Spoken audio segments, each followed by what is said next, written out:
Beautiful. All right, folks. Baruch atah Adonai den v'chelam shehakol neh b'dvaroi. Amen. Oh, sure. Wow. Powerful amens. Welcome. Good Tavah. Shavua Tov. A good week for everybody. Welcome as for a new week, new learning to get us on track. L'chaim, l'chaim. I went to visit my a couple grandchildren up in camp. So just came back from a two-hour trip up there, 2-hour trip back, and we had all our learning this morning. Yeah, and the heat is whoa, my gosh, the heat is on. Baruch Hashem. Grandchildren are doing great. So today's class is going to be a little different. Learning of Rashi. What we've been doing this year is taking a Rashi from the Torah portion, understanding what Rashi is saying by taking apart and questioning his comment, and then coming and putting together and getting a deeper understanding of what Rashi, what's bothering Rashi, which most often the Rashi doesn't tell us what's bothering him. He just gives the answer. We got to figure out what the question is. And often we have questions before we can even figure out what he's trying to do. And today we're going to learn something unusual. Usually we learn about a word that Rashi wants to explain. Sometimes it might be a phrase that he wants to explain. But today we're going to learn about a letter. And not just about a letter, a missing letter. Right? A missing letter, which often Rashi would not deal with. He wouldn't deal with it. Why wouldn't he deal with a missing letter? And how do you know that the letter is missing? How do you know that it's missing? Because the way it's spelled is not spelled the way it's usually spelled. But you see, in Hebrew, we have consonants and we have vowels. And often we have a consonant that can replace a vowel, and a vowel can replace a consonant, right? So you can have like an O sound with the letter Vav could serve as, right? It's a consonant. It serves as a vowel, right? Or you can just have it as a vowel, right? As the dot, right? That would serve as the vowel. So you can have it either way, right? So why there is that on a mystical level, every single detail is precise, of course, because it's God's divine wisdom.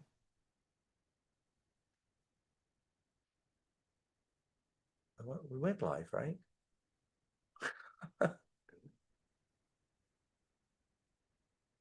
Yes. Okay.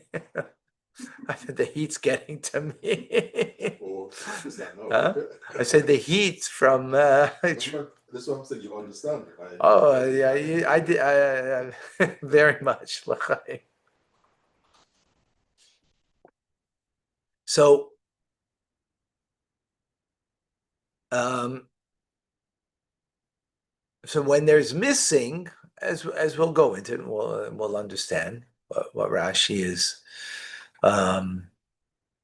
going to deal with. But I'm sorry. So often, more often than not, Rashi will not deal with missing letters. Why? Because it's not a question for the 5-year-old for a simple level of understanding the text. Because you could understand the word even though it's missing a letter, because it has the vowel that will replace it and give us understanding. However, I think there's less than 30 times that Rashi throughout Chumash will bring up a word that's missing a letter, right? And the letters are often a vav, as today we'll learn with a vav, because a vav is a vowel sound, right? So if it's missing the consonants, it can have it as a vowel, and therefore it's, it replaces it. So most often he's not going to deal with it because it's not really an issue to understand the text. But sometimes he will deal with it, as we'll see in our instance, that it makes a difference in understanding. And of course, then we need to understand why is the text telling us this, and so on and so forth. Okay. So let us share.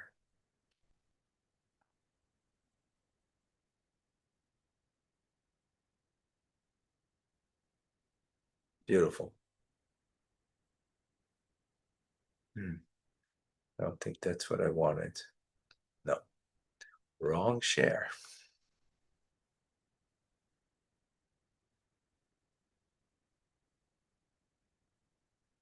There we go. Okay. We're good. So what do we do with the missing letters, and what does it teach us? Okay, some principles in Rashi. Rashi always addresses a problem when it first arises. If Rashi seems to address it in a subsequent instance, it is because the explanation was self-evident the first time. Okay? Number two, Rashi doesn't typically address missing or additional letters, as I mentioned. Number three, Rashi's language is always consistent. When discrepancies appear, there's always a reason. Number four, if something comes up that Rashi explained many chapters earlier, he will sometimes repeat the explanation in case the student has forgotten it.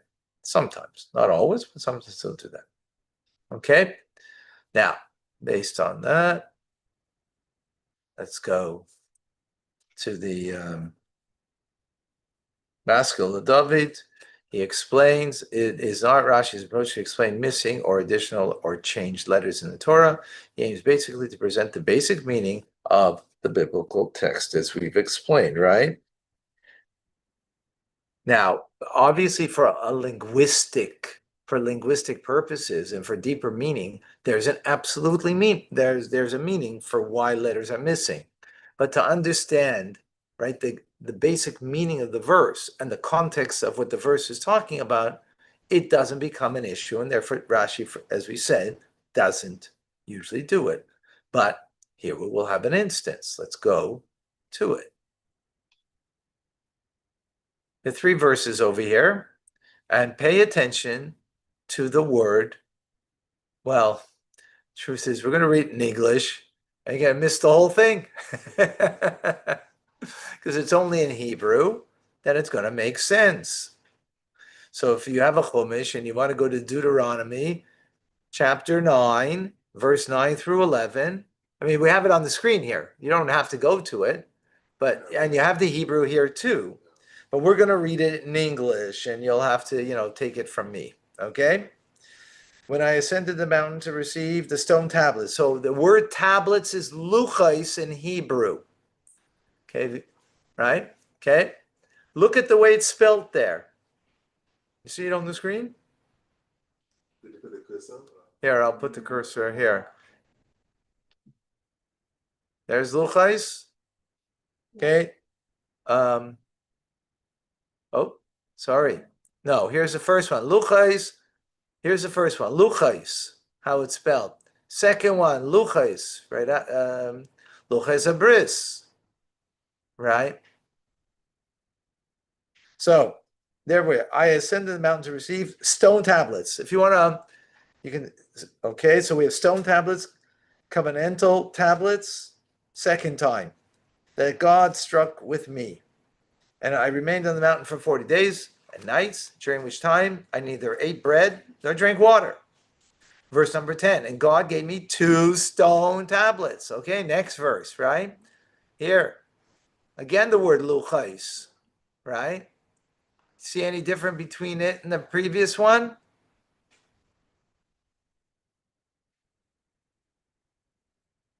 No difference. They're all spelled the same, right? They're spelled the same. Okay? You see how they're spelled the same? Lamed Vav Ches Taf. Okay? 3 times in a row. Got it? Okay. 3 times in a row. We continue in verse number 10. So God gave me 2 stone tablets written by God's finger. On them were all the words that God spoke to you at the mountain amid the flames on the gathering day. Verse number 11. Right, so verse number 11. And it was at the end of the 40 days and nights, and God gave me 2 stone tablets. Oh, again, tablets. Look at over here, though. See how it's spelled? How's it spelled? Missing a vav, right? The luchais habris, and this one has a vav. No, it's in the right place. Okay. Now, let me just show you over here. Okay, so we have here 5 times, and we have a discrepancy. We have luchais, which is the 5th time. Luchais, which is the 4th time. And luchais, which is the first 3 times. Okay? Got it? What do they mean? They all mean tablets. However, if you take away the vowels, and how is the Torah written? With vowels or without? Without. Which means you could read the word differently when it doesn't have vowels. Correct? You could. Of course. You look at the word, it could be read differently.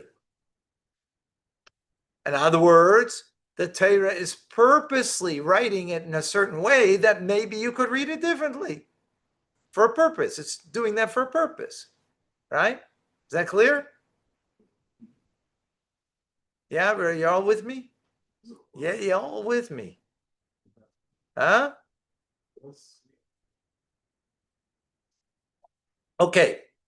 The important point over here, by the way, just to let you know, the way it would be spelled out completely full with 2 vavs, a vav here, and you see the O sound there? So it'd be a vav over here. That would be complete full spelling, but that's not written in that manner. But that's not so important. It's really the second vav that has more of a distinction, as we'll see in a moment. Because, again, let's take away I don't know if it doesn't have it here. Okay, doesn't it? If you take away the vowels, how would you read this word over here? Luchot. Luchos, or luch, right? You would read it that way. Why? Because the vav over here is an O sound, correct? Okay. Take away here. Forget about this one because this one has no vowel. It's missing both times, right? Forget about this one, right? This one, how would you read it without vowels? Luchas, not luchos. Because there's an O on top, a dot on top over there, so we read it luchos. That's the right, but it's not written that way. It's written luchas. Luchas. Luchais means tablets, plural. The vav makes it plural. Right? Meaning there's plural tablets. By the way, there were 2 tablets. That's what the word is saying over here, right? Yeah. Now we know there are 2 tablets because Moshe said that. Correct? We know that from Parshas Kisisa, because when he came down, he said, Shnei luchais avanim, that were two tablets that he had in his hands. So we know there's 2. That's not the issue over here. The issue is, what's the Torah telling me over here?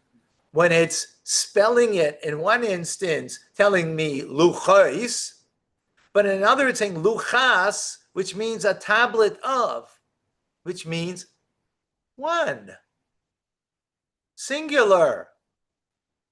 Luchas means the tablet of, because a tough on the end makes a conjunction word with the next word, so it means of. Right? Luach is the luach is the root of the word, right? Right, the shorish, and the tough now becomes a suffix that means the tablet of, which is singular. Got it? It's possessive. Yeah, but it's singularly possessive, not two. We got a problem here, Houston. We know there's two tablets. So why would it be written in a manner that would suggest that it's only one tablet? Comes Rashi to save the day. Rashi tells us in text to be, got it? To be or not to be, tablets, luchas, right? The word luchas is written using different vowels as if to mean luchas, a single tablet, because the two tablets were uniform in dimension. This should teach us something.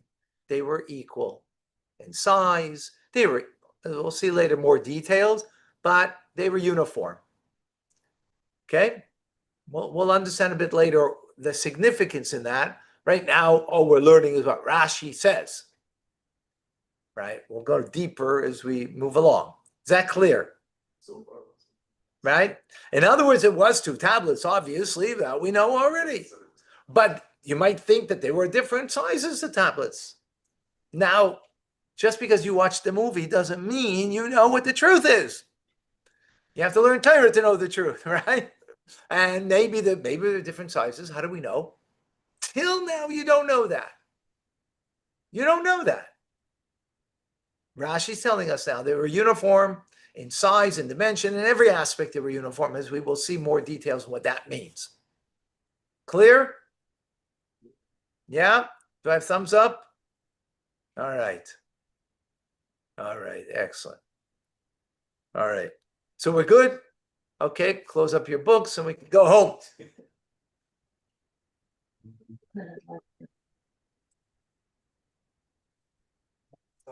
He listens to everything I say. Everything I say, right? You listen to everything I say, right? I mean, am I right or wrong in what I just said? I said you listen to everything I say. That's what you did. What you did. Answer me. Is that right? What I just said? Okay, so I'm gonna hold that. I'll hold that up to you. Witnesses. And the witnesses over here. All right. So we got a problem though now. We got a problem. And the problem is, let's go back over here.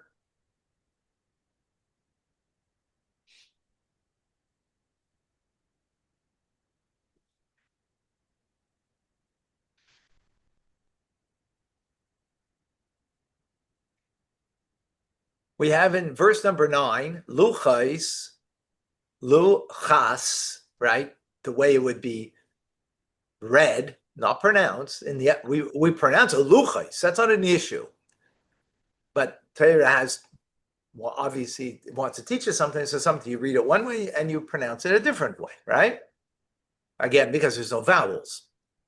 And that's obviously to teach us something, as we're going to see. So in the first verse, we have here luchas, written, right? And we have here luchas, right? Again. And then we have in verse number 10, luchas, right? Rashi's commentary is going on verse number 10 when he explains the word luchas. What's the question?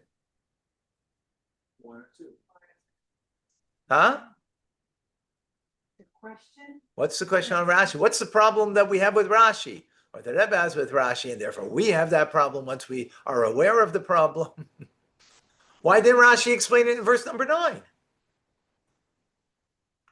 Why did he wait to verse number 10 to explain luchas means the tablets of, and therefore they were the singular, they were equal in dimension and size and everything, right? Why does he wait to the third time that it's mentioned? Why doesn't he mention it the first time that it appears in verse number 9? Got it? Got the question? Got the question. Question, yeah, clear? Gotcha? What's not clear? In my head, because why is he only addressing this one? Why are the first two supposed to be clear to me? Because he's not addressing it. Oh, well, okay, but first you have to have the question. And then that means obviously to Rashi, it wasn't an issue in the first two times, it's only an issue the third time. Okay, that's obviously where we're gonna go with that, but before we go with that, we need to understand, we have to have the question, right? The question is, he's addressing it in verse number 10. His explanation is in verse number 10, not in verse number 9, right? Why? Why? Okay?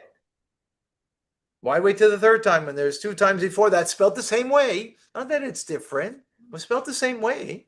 So should have been a problem there, right? Right.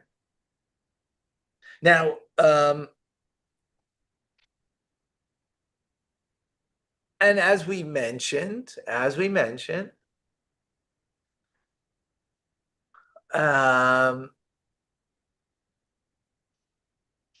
usually doesn't explain this unless there's something in the context that is important for us to understand that he needs to explain. In other words, the fact that that it means that they're equal in dimension, that's not an issue. But why does Rashi have to explain that to us? Usually, there's got to be a problem in the verse. What's the problem with the fact that the letters are not, that it's not written fully? It's okay. Most of the times he doesn't, again, around 30 times in the whole Torah, he explains, and there's many, many more times that there are letters missing in words, and Rashi does not explain. So here he does explain. What forcing him to explain it? Not that there is an explanation. He has to be in a position that there's a problem in understanding the text, that therefore he has to give the explanation. He's not giving an explanation because there is an explanation. Rashi doesn't do that. Why not? Because as long as you can understand what the verse is saying without his explanation, he's not going to give you an explanation. He needs to give an explanation where you're going to have a problem, or the 5-year-old's going to have, the real 5-year-old's going to have a problem. Doesn't make sense over here. Something's not adding up over here. And therefore, he's got to give his explanation to make it add up. Am I adding up in what I just said, or am I confusing you? No, you're. Confused me. I want honesty over here from everybody in the peanut gallery. You know what, you're in the peanut gallery, because none of you, except for Angelo, I see right now. Or Angelo, who else is there? And there's Tim, and that's it. The rest is in the peanut gallery. Oh, and now we have Andrew, Shkayach. Yeah. All right. Sorry, I don't mean to insult anybody. I'm just having, Did you just say I was in the peanut gallery? Some of you are cashews and some of you are walnuts. It's more valuable. Yeah. Yeah. Anyways, Can we pick and choose? you pick whatever you want. I just want to make sure that you're following. You got to use your brain over here. I'm sorry. I know it's summertime and it's really hot, and it's for me, it ain't easy right now. But this, all the traveling and everything. Okay. All right, let's move on. Yeah, we're good. We're clear. In other words, the fact that Rashi is explaining luchas means that they're both, right? He's not explaining them because that is merely what that word is coming to teach us. He doesn't have to tell us that unless there's something in the understanding of the text that is problematic, that he has to explain this anomaly, that it's missing the vav, right? And it's coming to tell me that they are both identical. The fact they are both identical is learned from here. Fine that the Talmud teaches that, because that's law. You need to know it by law, for the law. But what do you need to know it for the simple meaning of the text? Unless there's a problem in the text that a 5-year-old is going to see and be bothered. But usually the 5-year-old is not bothered by missing letters. A linguist is, right? Is bothered by that. Someone who looks deeper into something. But when you're learning the simple meaning and it all makes sense, then there's nothing to bother you, right? You're a perfectionist. Okay, we're good? Okay. We're good. All right, amazing, amazing. You're not good. You guys are great. Even if you might be in the peanut gallery.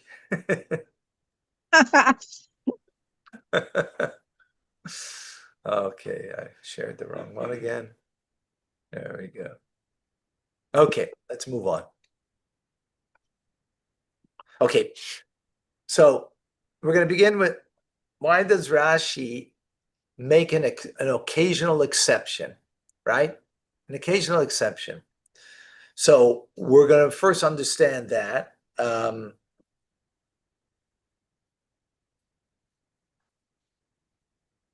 as we said, he makes a basic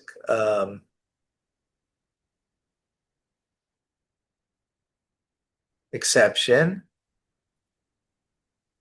because Rashi addresses extra or missing letters or vowels when these anomalies answer a question about the text's basic meaning. Okay? That's when he will do it. All right?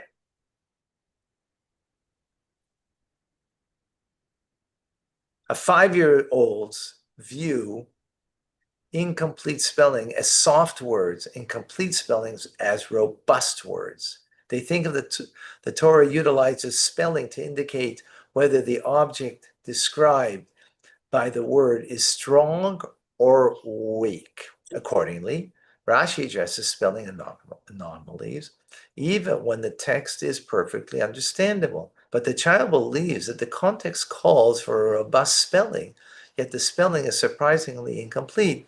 The same applies vice versa. Let me explain.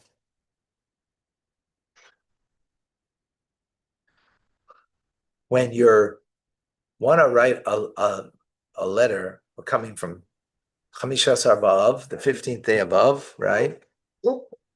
A day of Shidduchim, as we spoke about a bit yesterday here, or actually this morning's Hasidus class was based on that. And so if you're writing your bride, so you're going to write in a row with robust words, not with incomplete, soft words. So when you're referring to your bride and, you could just spell her name Sarah, like S-R-A, not going to do that. You're going to spell it out complete. You want to spell it out in full, right? Because when you spell it out in full, it shows more of a full connection, right? Whereas if you're I'm listening to our class that I'm not getting it all. Your timing is very good. Hope you can hear me. Well, folks, we got a mute over here. I'm trying. Well, let's just try to follow, and if there's any questions, feel free. It's a little complicated. I understand. Sorry, Rabbi, I'm not getting it. You're not getting. I'm sorry, Rabbi, I'm not getting it. I know, because you're in Florida right now, not in Montreal, and in Florida it's hard to get things. Very true. Forgive me. Sorry, Sharon, that was a cheap blow. I won't respond. If you were here, you would get it. I agree 100%. My girlfriend agrees with you. She just picked me up. She agrees with you. 100. I'm going to catch her up while you're talking, okay? About the locusts. Okay. Thank you. So, if you're upset with your mother when you're a kid, right?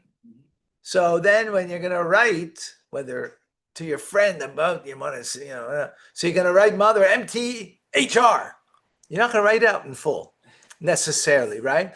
By writing it in such a way is emphasizing the lack of, right, in your connection in that moment, so to speak, right?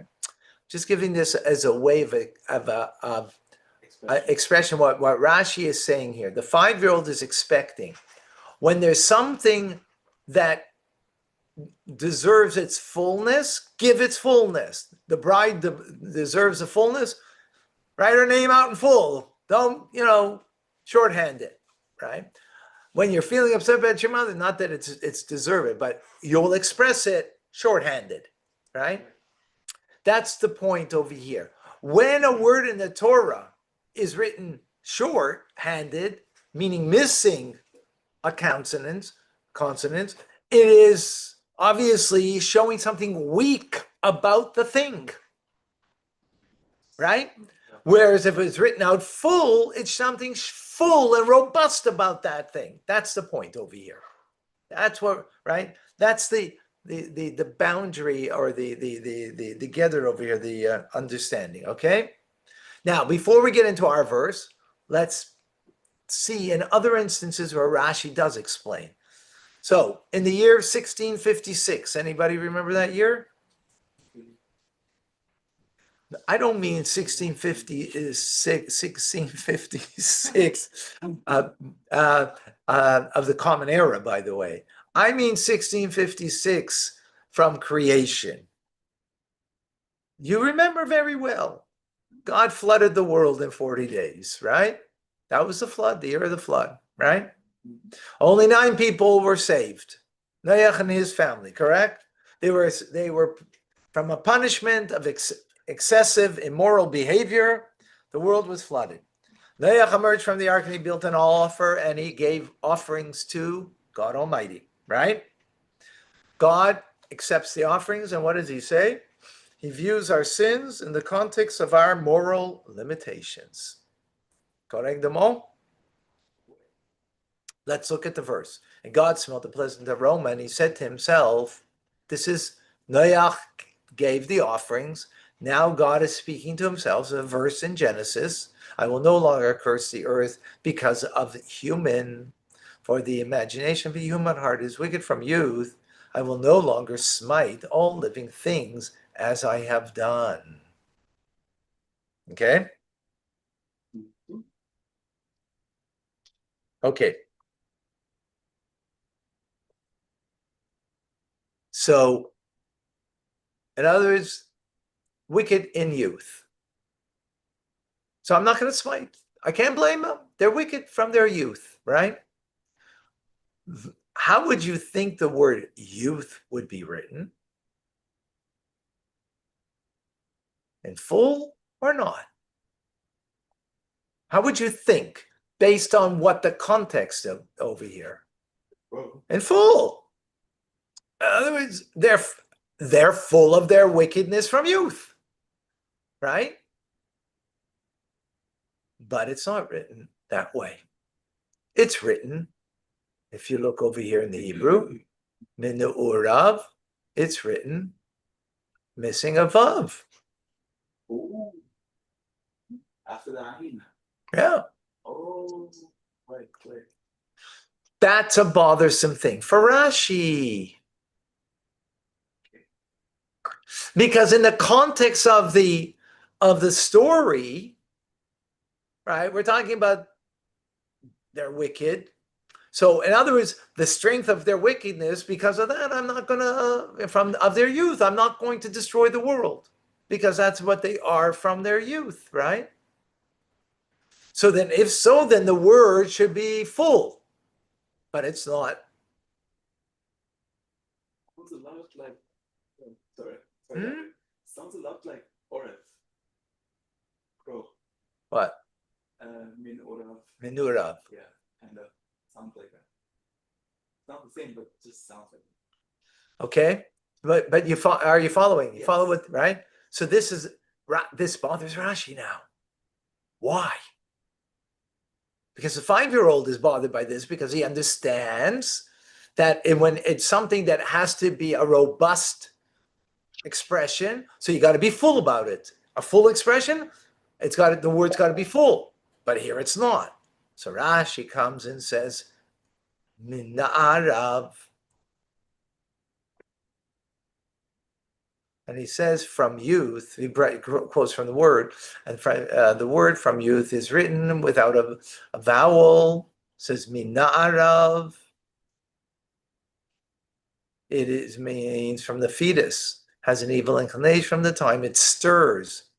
And now it's minar, not menurav. Minar means when it's stirring, when it's shaking to emerge from its mother's womb. In other words, it's not from its youth merely. That's the way it is already in the utero, right? So Rashi comes to say, in other words, it's actually enhancing the point. By lacking, what is it doing? Enhancing the point.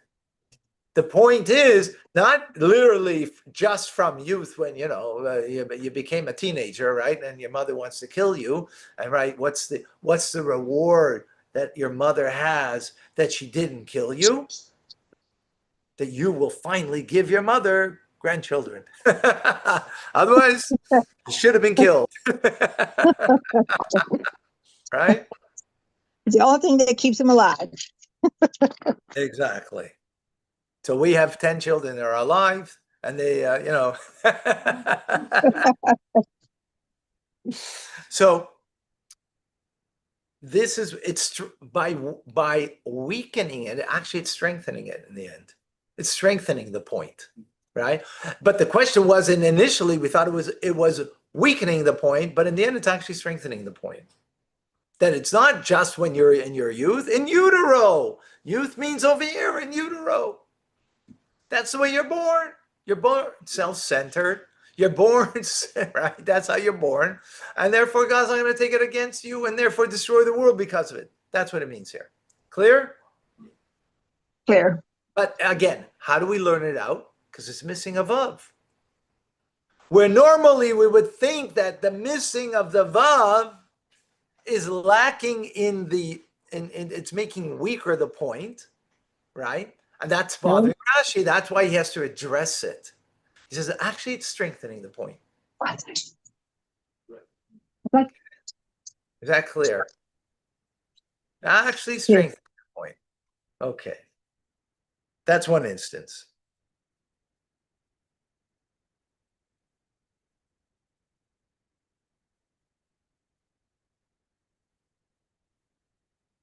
Let's get another example.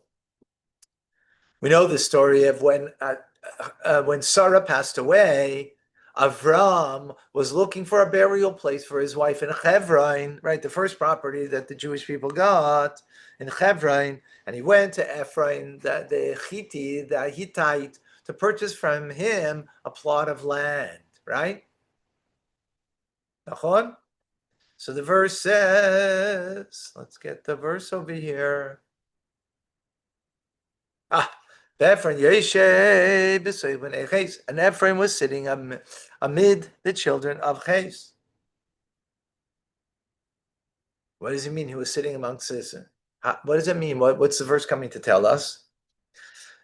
When you said amidst, means the suggestion is you're the chieftain, you're the head, you're sitting amidst them. In other words, that you are the head of the community, right? And they all sat around him. That's what the simple meaning means, right? Which kind of makes sense because he owned a prestigious cave that Avram wanted to buy. That makes sense, correct? He's prestigious. He is the head of the community. But there's one problem over here that Rashi has, and that is, look at the word. Yoshev, spelled full, would be with a vav, and it's not. So how would you read this without vowels? Yashav.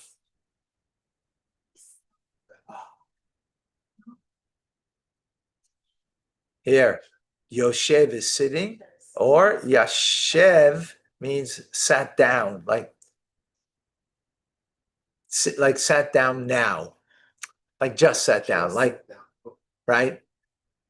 Not that sitting means you're sitting from before already, meaning he was sitting as the head of the community from before. That's the way it would be understood, right? But it's not. What is it saying? Right? What's it saying? It's okay. Sit. When we're hugging the Torah, one thing that we do now, hug the Torah. We don't let go. So, right? So Yashav, he's sitting down now. So that bothers Rashi. What do you mean? Mean he only became the chieftain now? Follow? Oh, let's see Rashi. And Ephraim was sitting, Ephraim, Yoshev, the spelling is defective. They appointed him chieftain that day. He rose to an exalted position because of the importance of Abraham who needed him. Wow. So Rashi is saying something very different. The fact that he sat now means he was only appointed now. Why was it appointed now? Not because he was great, because a great person needed him. Abraham needed him to buy a burial plot from him. That's what the verse is coming to say. So it's the opposite. The 5-year-old is bothered because it says is missing a vav, so it's defective. Who's defective? Who's defective? Ephraim is defective because if it's speaking about his greatness as a leader, then it should be in its full spelling. Give him, right? Don't give him a full spelling, right? But it's not, so there's something defective about him in the fact that he's the chieftain. What's defective? What's defective? The fact that he was appointed chieftain, because it's not because of his greatness he was chosen. It's because of Avram's greatness. He was great, and because Avram needed him, that made him great, and that's why he became appointed that day to be the chieftain of the community. Got it? So our initial question was that's defective about Ephraim.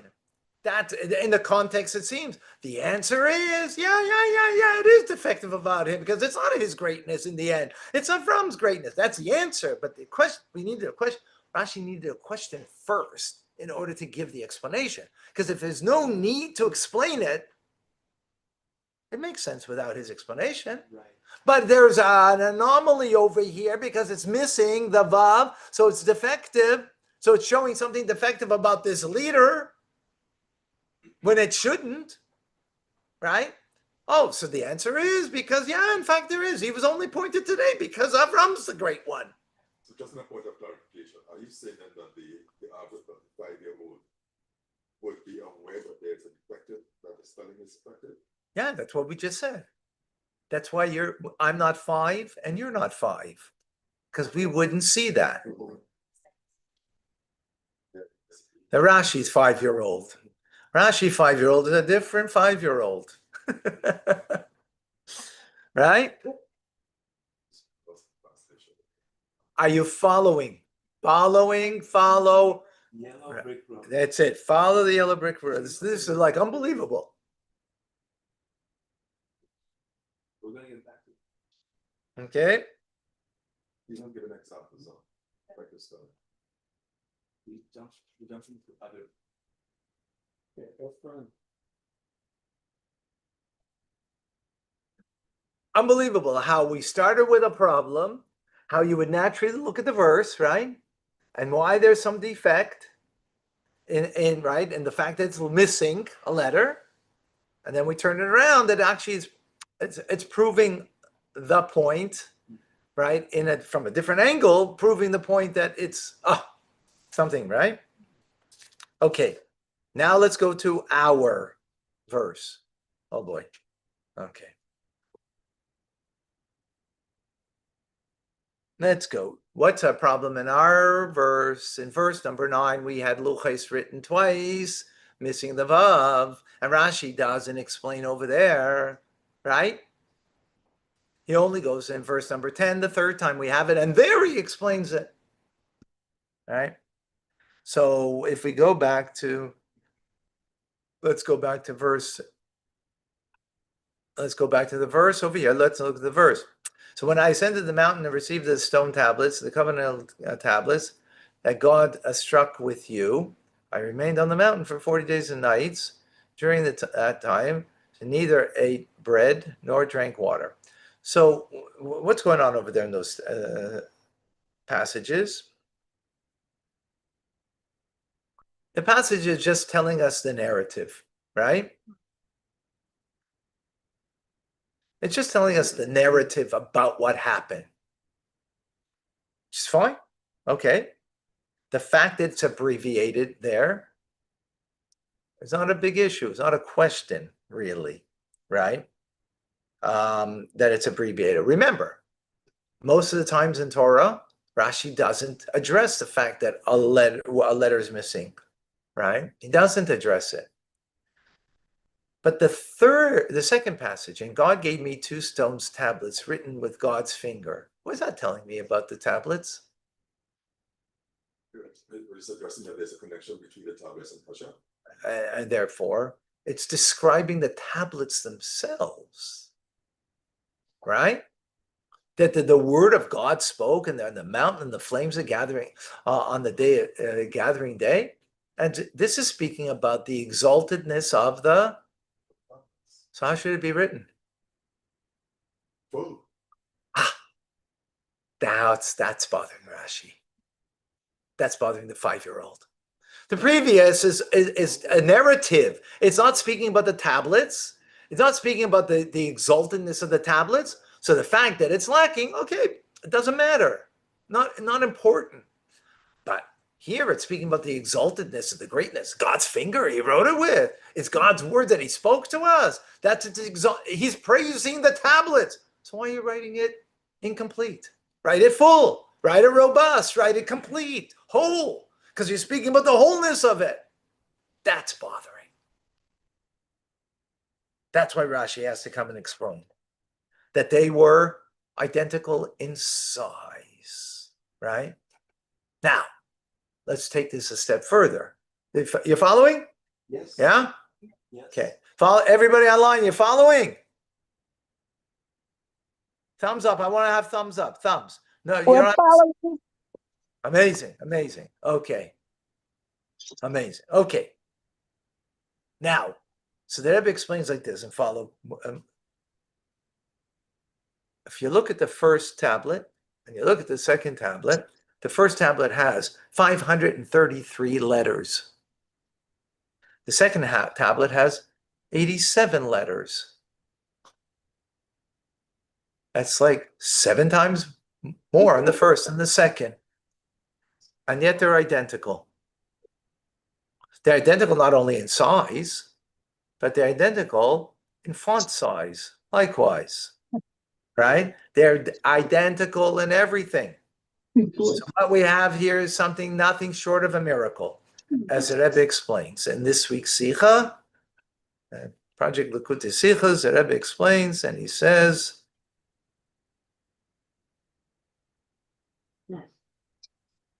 Rebbe says, carving 2 stones by hand that match each other precisely in weight and dimension is difficult or impossible. In addition, 10 commandments were inscribed in 2 tablets, 5 on one tablet and 5 on the other. There are more words and letters in the first 5 commandments and in the second 5 commandments. Nevertheless, tablets were equal. One was not larger than the other. The straightforward way to understand it is that the script was the same size on both tablets. The first tablet did not have smaller letters than the second tablet. The spaces between the words and the letters were identical on both tablets. That is remarkable. And that's what Rashi is coming to say, that when they were identical, right? Showing, because what's the verse talking about?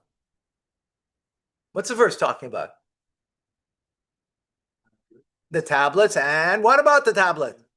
How remarkable they are. Finger of God, the word of God. So therefore, the writing of the word luches, and our question was also then you're speaking about its praise and expansiveness. So write out the expansive way to write the word luchais, not in the diminished way. The diminished way is showing us what? It's not so that becomes the question. The answer is no, in diminishing it, it is showing something greater, another praise of the tablets, that they're both equal. How miraculous was equal in size, equal in weight. How could they be equal in weight if they're carved out? One's carved out more than the other. One has more letters than the other, and they're the same font. How's that possible? In other words, by missing a vav, it's telling us how tremendous are those tablets. Is that clear? That's interesting. One place it's missing after the chet, and one place it's missing after the lamed, the vav. Yeah, that's not an issue. Yeah, that's not. Yeah, but that's not a question. Because no, that's not a question of Rashi. No, it's not a question. We dealt with that already. We dealt with that. Talking about the missing vav. So we dealt with that. We learned. I'm saying we learned that because that doesn't change a meaning. Luchas means one, the tablet of one tablet, right? So it's only the second vav that becomes make it luchos, right? The first one doesn't change a meaning, but the second one does. That becomes the question. Only there.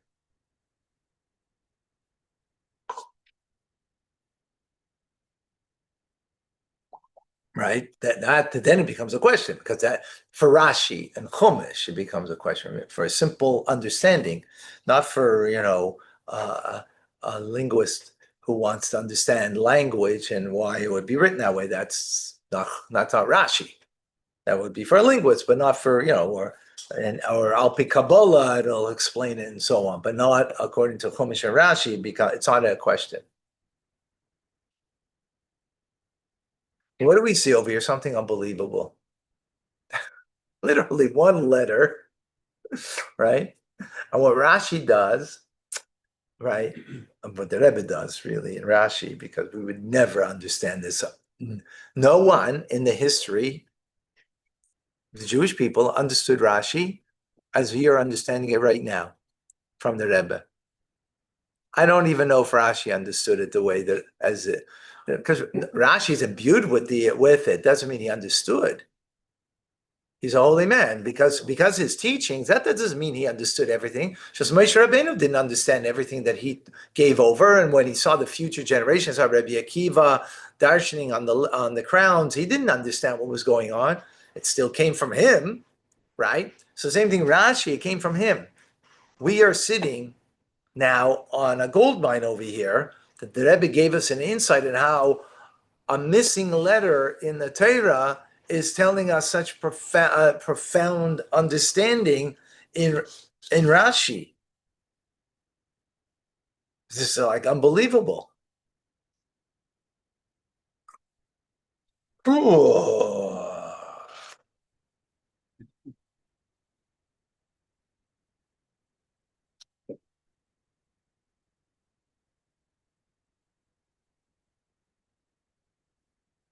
Okay, we're not finished. Sorry, what did he say? So we're not finished. Just getting started. That's not much time. But we still have, we did three luchos, right? First two, passage 9, had 2 of them, Yes. and passage 10 had 1. We have 2 more, right? We have 2 more. And then in passage 11, right? Right. And they're different, right? Okay, let's go over here. Okay, here, look on top here over here. Right, this is passage 11 now. It was then the 40 days and nights, right? Nas and Hashem Eli, and Hashem gave to me a snei luchais. Here, look at the luchais over here. It's completely missing both times the vav. But what's important for us is the second vav, right? Right. What's important to us is the second vav because that's where it makes a difference in meaning, right? So here it's really weak, right? Fourth time shnei luchos avanim, and then shnei luchos habris. Here, it's actually full. It's full, not completely full, because it's like Chaim mentioned before, right? It's missing a vav, the first vav, but the first vav doesn't make a difference in meaning, right? Yeah. The second one does. Because remember, this could be read luchas, means one of, right? Yeah. And here for sure means two because luchos is plural, right? Is that clear?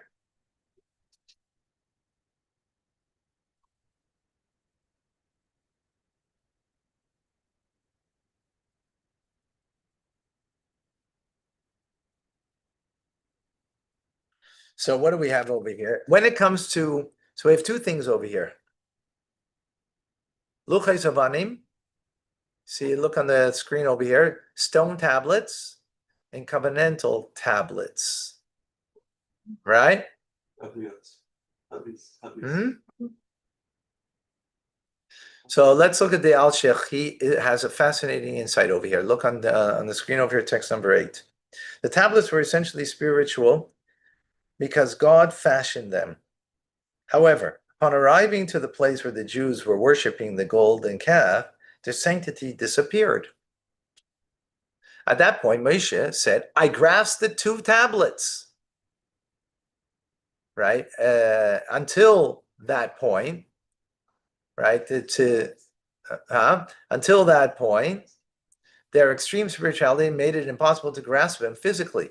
At best, they rested in Moshe's hands. Now the sanctity faded, and Moshe was able to grasp them in a tangible way. This reflects our sages' teaching on the passage. He saw the calf. Our sages observed he saw the letters from the script floating in the air. At first, the tablets were like a body with a soul residing in it. The sacred words of the commandments were like a soul to the tablets, stone body. However, where the sin took place, the tablets' soul and spirituality floated away, and they became instantly heavy like dead weight. This is perhaps why Moshe said, I grasped the two tablets. All that was left was a tangible element of the tablets, which could be physically grasped. The spirituality floated away and receded. Thus, Moshe could only grasp the tangible stones. The tablets were made from heavy sapphire stone, right? And Moshe was able to carry them easily. Why? Because the stones had a soul to it, right? And just like a human being, when you're alive, what do we call when you're not alive? Dead weight is heavier than alive weight, right? So therefore, he was able to carry it, and all of a sudden he had to grab it, he had to hold on to it because it became heavy. It came heavy because it was expelled from the spirituality, from the holiness that was there. Okay? Is that clear? Yes. Okay. Keep that in mind. Let's follow carefully. Okay, you're gonna go for a ride now. So follow the yellow brick road. Don't follow your own minds, right? We have no mind. And when we have no mind, then we'll understand. When we think we have a mind, we get confused, right? Okay. Let's go back to text 7 for a moment. Okay. Torah describes the tablets. Tablets of stone, tablets of covenant, right? Mm-hmm. Tablets of stone are described, refers to the body of the tablets, right? The covenantal refers to the soul that's inside of the tablets, right? Does that make sense? Right? That makes sense. We see the Al Sheikh, that's how we see it in these words here. He explained it elsewhere when he grabbed onto it, right? Onto the tablets. Actually, also in the Parsha, right? So what's the question over here?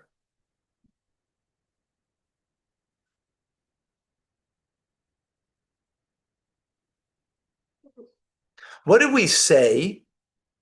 What did we say when you have when you're missing the vav?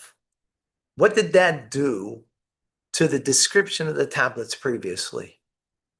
Did it made it less or more?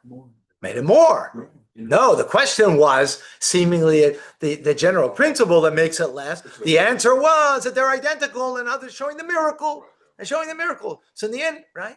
So which one's the miracle? Which one? The missing, The covenantal. the covenant. Covenantal is the miracle one because it's got the spirituality to it.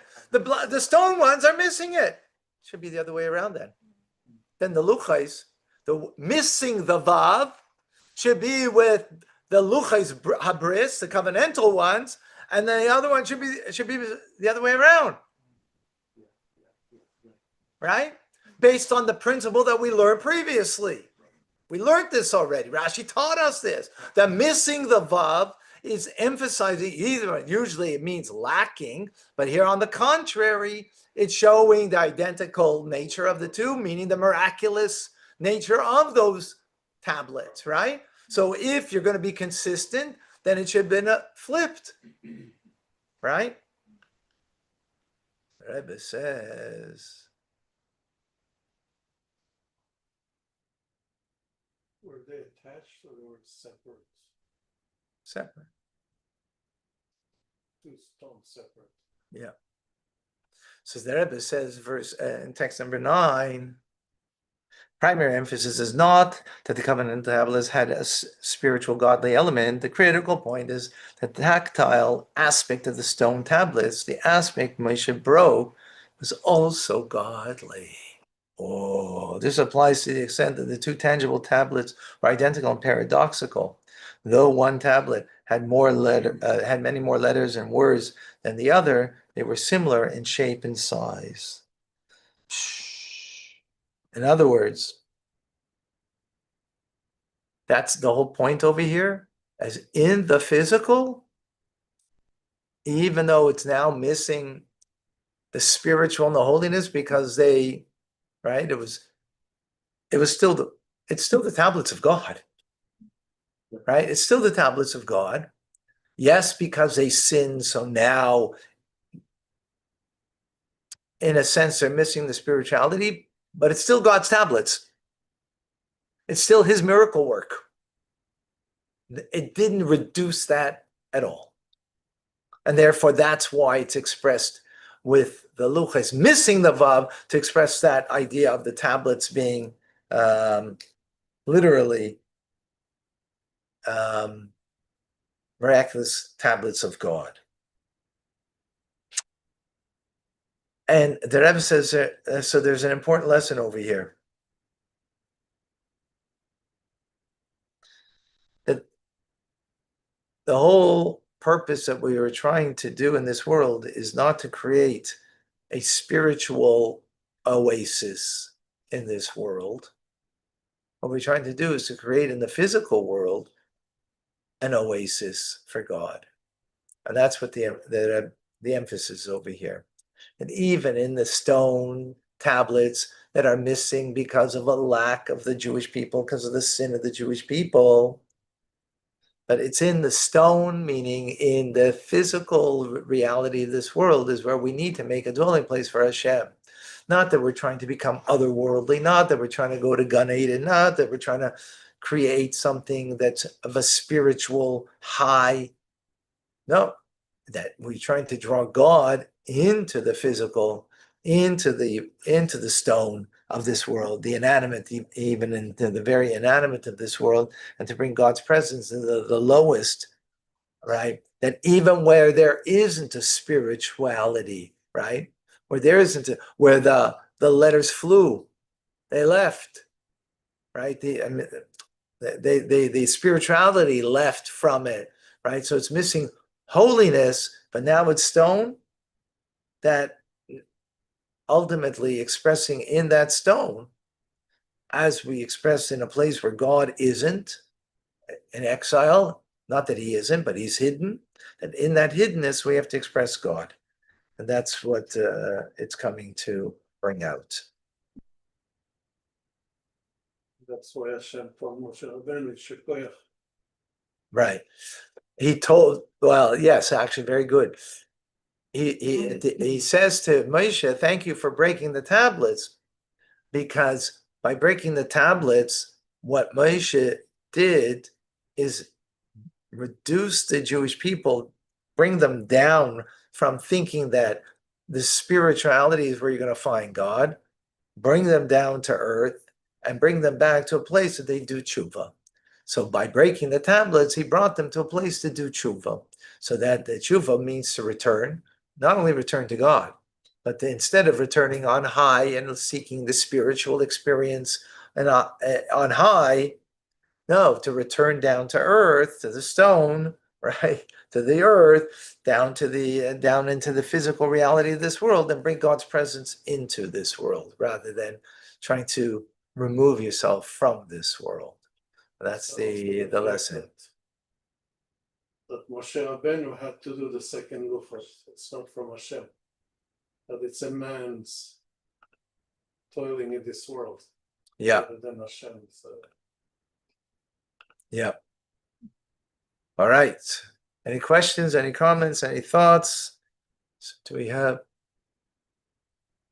anything here? Let me check. Yeah. Yeah. Huh? I'm saying this is very profound. I mean, Yeah.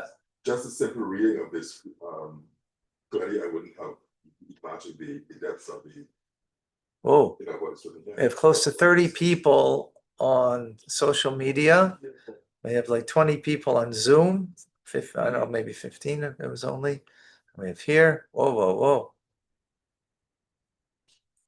Yeah. Amazing. Oh, almost 50 people by the class tonight. Beautiful. All right. Any questions? Any comments? Rabbi Fine, was there any particular expression of the lettering or the words when the Kol